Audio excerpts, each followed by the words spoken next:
Well, Way 31 I-Team investigation found an attorney in the middle of our country's immigration battle. He's fighting for people without a voice, the children who are often caught in the middle.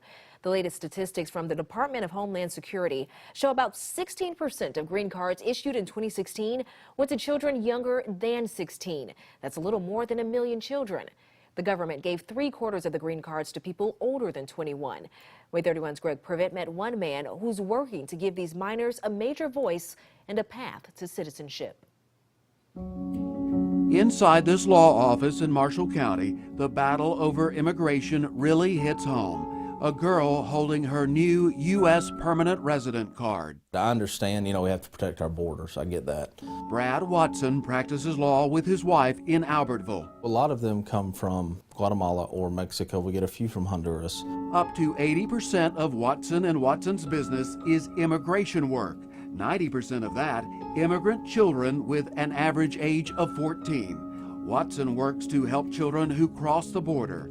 And despite the trending topic, children detained at the U.S. border did not start with President Trump. This issue with separation at the border and children coming either with parents or with siblings has been going on for years. Most of them that I've seen, they may stay in detention for a week, sometimes a little less, sometimes up to 2 weeks.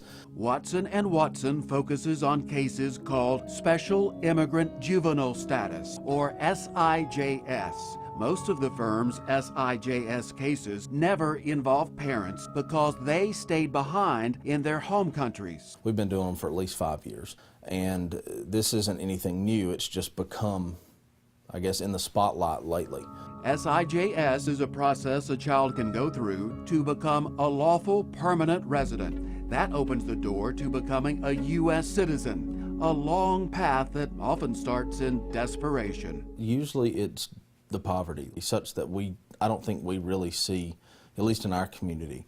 Watson says a neighborhood like this is nothing like what his child clients are trying to escape. He says our garden sheds are like mansions compared to their shacks.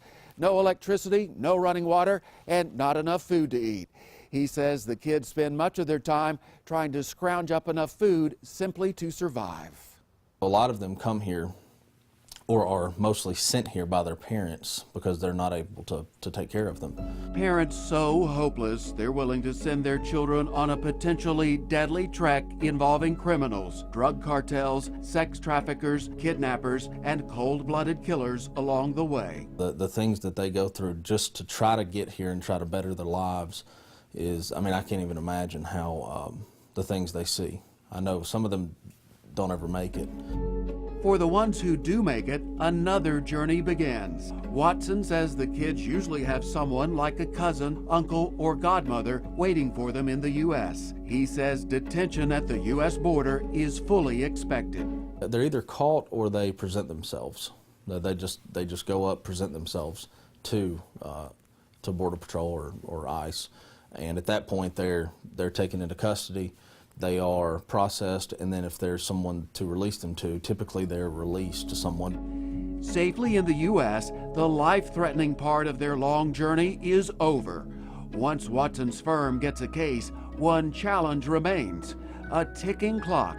Watson says wait times on court filings have dramatically increased.